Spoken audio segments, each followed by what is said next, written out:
Friends, आज हम बात करेंगे फ्यूचर ग्रुप की और साथ में हम बात करेंगे रिलायंस इंडस्ट्रीज़ की।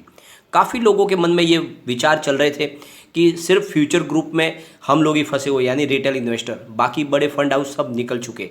तो ये बात बिल्कुल गलत है और यहाँ पे बड़े फंड हाउस का काफ़ी अच्छा निवेश है। म्यूचुअल फंड ने भी अच्छा निवेश बनाया हुआ है। काफ़ी लोग इसमें अपना रिस्क लेना पसंद कर रहे हैं क्योंकि हकीकत में ये बहुत बड़ा एक दाव है। अगर सही बैठ जाएगा तो बहुत बड़ा यहाँ पे आपको रिटर्न मिल सकता है। तो इसलिए यहाँ पे जानना जरूरी है कि सितंबर में किसकी होल्डिंग कैसी बढ़ी है। तो काफ़ी अच्छी शेयर होल्डिंग पैटर्न हमारे सामने निकल के आ चुकी है, उसको हम डिस्कस करेंगे जिससे आपके मन का भी वहम निकल जाएगा और आपको विश्वास हो जाएगा ये स्टॉक आगे जाके बहुत अच्छी हमें तेजी में दिखाई दे सकते हैं और हमें अच्छा खासा रिटर्न भी दे सकते हैं। तो एक एक करके उनको डिस्कस करेंगे और साथ में आगे फ्यूचर ग्रुप की डील को लेकर क्या संभावना बन रही है उसको भी डिस्कस करेंगे। और रिलायंस इंडस्ट्रीज बहुत तेज़ी से आगे बढ़ रहा है। जैसा मैंने आपको कहा था, मैंने करीब 18 से लेकर 2000 के बीच में आपको खरीदारी के लिए बार बार बोला था। देखो अभी प्राइस इसकी 2700 के आसपास पहुंच चुकी है, उसको क्रॉस कर चुकी है और बहुत तेज़ी से स्टॉक आगे बढ़ेगा। मैंने लगातार पिछले 8 से 9 महीने से आपको रिलायंस में खरीदारी के लिए बोला था। अब स्टॉक दौड़ना शुरू हुआ। मैंने आपको कहा था कि जब सारे स्टॉक थक जाएंगे तब ये बाजार को लेकर चलेगा और वैसी ही संभावना बन रही है। तो उन सारी संभावनाओं को तलाशेंगे। लेकिन फ्रेंड, उससे पहले अगर आप पहली बार हमारे चैनल पर आए तो चैनल को सब्सक्राइब कर दीजिए, एक बेल आइकन दबा दीजिए ताकि जब भी नया वीडियो बने पहला नोटिफिकेशन आपको मिले। वीडियो पसंद आए तो लाइक शेयर जरूर कीजिए। चलो फ्रेंड, वीडियो स्टार्ट करते हैं। मैं हूँ आपका दोस्त SB दवे और हमारे अपने चैनल ऑनलाइन कमाई में आपका बहुत बहुत स्वागत है। सबसे पहले हम बात कर लेते हैं फ्यूचर रिटेल की। फ्यूचर रिटेल का स्टॉक 56.15 पर करीब 2.09% डाउन पर क्लोजिंग दी है गुरुवार के दिन। यहाँ पर हमें गिरावट देखने को मिली और काफ़ी ज़्यादा इसमें बड़ी तेज़ी की संभावना नहीं बनी थी और अभी फ़िलहाल कोई बड़ी पॉजिटिव न्यूज़ नहीं है, इस वजह से यहाँ पे थोड़ी गिरावट का दौर जारी है और इसके बीच में हमारे पास शेयर होल्डिंग पैटर्न आ चुका है। तो सबसे पहले हम बात कर लेते हैं प्रमोटर की। जो प्रमोटर के लिए हमारी जो यहाँ पे होल्डिंग थोड़ी सी कम हो चुकी है, वो जून में हुई थी, सितंबर में अभी भी वही होल्डिंग है। तो यहाँ पे हमें घबराने की जरूरत नहीं है। मार्च में इनकी होल्डिंग 20.56% की थी, जून में इन्होंने 19.86% कर ली, लेकिन सितंबर में अभी वही होल्डिंग है एज इट है, उसमें कोई फ़र्क नहीं है। और गिरवी शेयर थोड़े से इनके कम हो गए, यानी 52.01% की होल्डिंग मार्च में थी, घटकर वो 50.40% हो गई, जो फिलहाल अनचेंज है। अब सबसे बड़ी जो बात है वो है FI की। FI लगातार इसमें निवेश बढ़ा रहे, ये सबसे बड़ी चौंकाने वाली बात है और FI को विश्वास है कि ये डील होगी, इसीलिए वो लगातार इसमें इन्वेस्टमेंट कर रहे हैं। 2.60% की होल्डिंग मार्च में थी, जून में बढ़ के 2.91% हो गई और सितंबर आते थे उन्होंने अपनी होल्डिंग को 2.97% लेके चले गए। यानी लगातार FI इसमें अपना निवेश बढ़ा रहे, जो एक बहुत बड़ा पॉजिटिव ट्रिगर है। और कहने की बात यह है कि वाकई में उनको विश्वास है कि स्टॉक बहुत तेज़ी से आगे बढ़ेगा और इनके रिटर्न को कई गुना बढ़ा के देगा। अगर DII की बात करें तो उन्होंने 6.07% की होल्डिंग 3 क्वार्टर से लेकर रखी हुई है। ये सबसे अच्छी बात है कि उन्होंने अपना माल अभी नहीं बेचा है। म्यूचुअल फंड की बात कर लेते हैं तो 0.02% की होल्डिंग मार्च में थी, जून में बढ़कर 0.04% हो गई और सितंबर में अभी भी उन्होंने अपनी होल्डिंग को बनाए रखा, यानी अभी भी उन्होंने अपनी होल्डिंग कम नहीं की है। तो आपको ज़्यादा बिल्कुल चिंता करने की कोई बात नहीं है।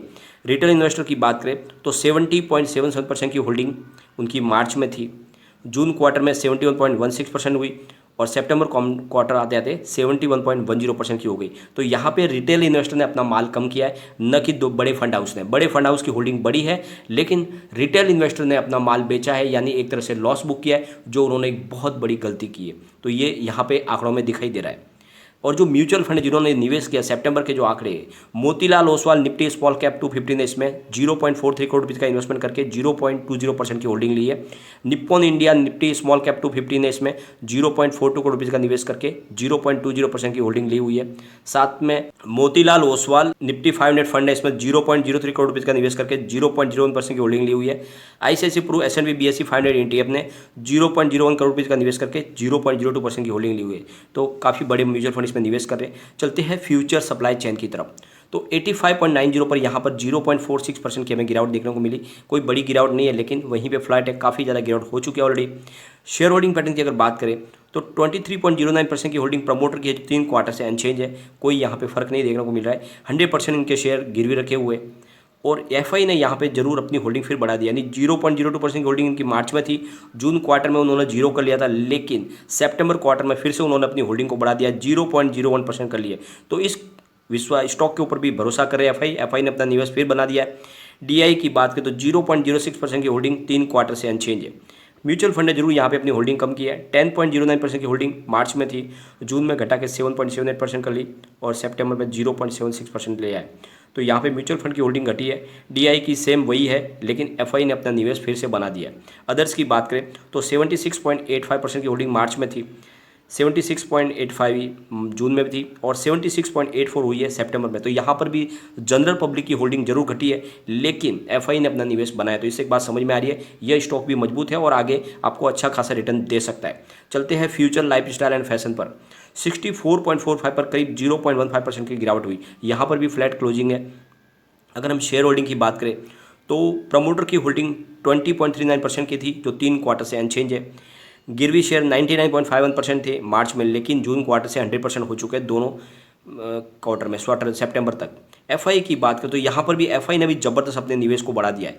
19.97% की होल्डिंग थी मार्च में, उसको घटाया था जून में, 1995 किया था, लेकिन सितंबर में जबरदस्त होल्डिंग फिर बढ़ा दी, 20.06% की होल्डिंग की। तो यहाँ पर एफआई अपना निवेश लगातार बढ़ा रहे हैं, उनको विश्वास है स्टॉक तेजी से आगे बढ़ सकता है, बहुत कम प्राइस में मिल रहा है, उसका मौके का वो फायदा उठा रहे।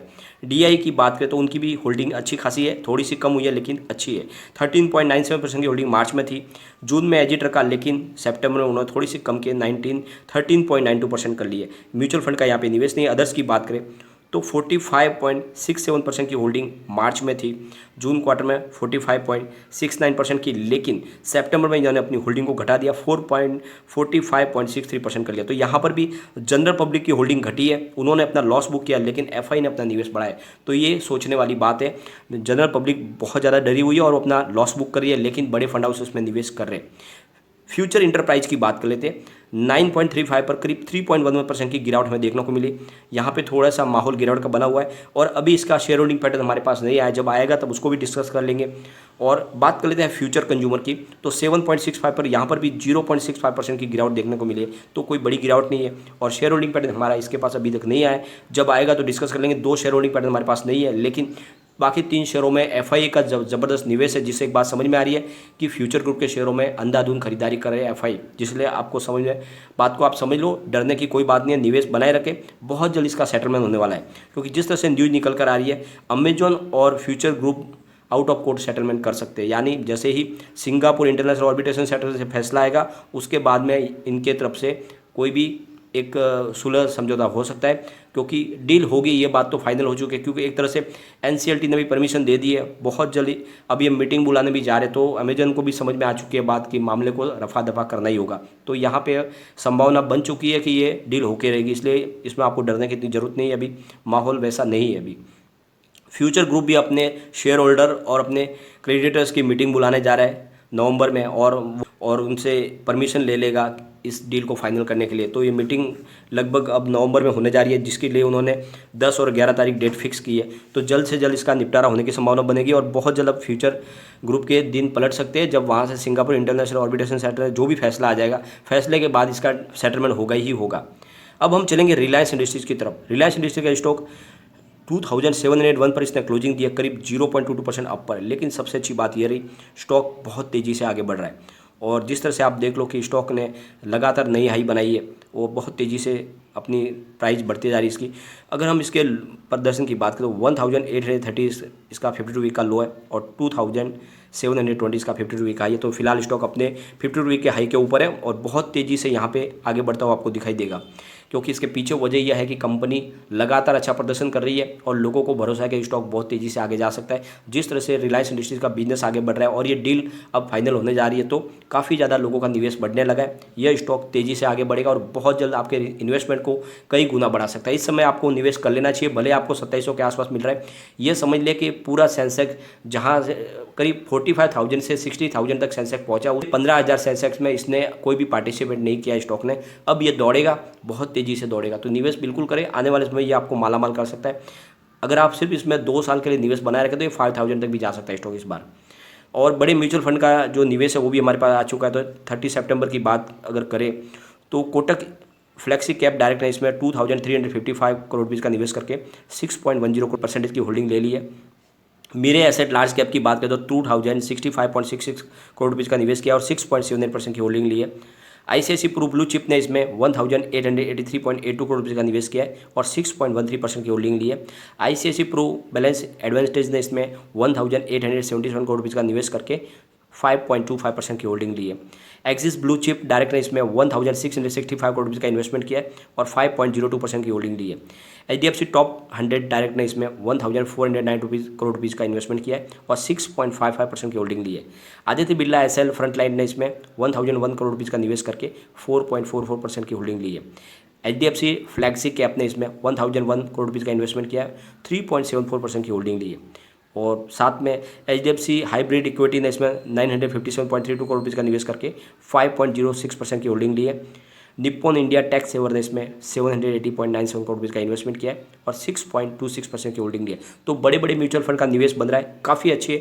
अभी इसके डाटा हमारे पास नहीं आया शेयर होल्डिंग पैटर्न का, लेकिन म्यूचुअल फंड का निवेश आ चुका है, तो काफ़ी अच्छा निवेश बन रहा है और बड़े फंड हाउस काफ़ी दबा के इसमें इन्वेस्टमेंट कर रहे हैं। एक बार हम इसके पिवट लेवल की अगर बात करें, यहाँ से अगर स्टॉक स्लिप होता है तो 2685 पर फर्स्ट सपोर्ट है, सेकंड सपोर्ट 2671 का है और जो थर्ड सपोर्ट है वो है 2655 का। ऊपर की तरफ मूव करने पे जो टारगेट निकल के आ रहा है वो है 2716 का फर्स्ट टारगेट है, सेकंड टारगेट 2731 का है और थर्ड टारगेट इसका 2746 का है। तो ये इसके टारगेट है। निवेश आपको करना चाहिए, आने वाले समय में ये स्टॉक आपको मालामाल कर सकता है। लेकिन फ्रेंड, कोई भी इन्वेस्टमेंट करने से पहले अपने फाइनेंशियल एडवाइजर से एडवाइस ले ले या अपना खुद का रिसर्च करें, क्योंकि मैंने वीडियो आपके एजुकेशनल पर्पज़ के लिए बनाया है। वीडियो पसंद आए तो लाइक से जरूर कीजिए और चैनल को सब्सक्राइब कर दीजिए। Thank you friend.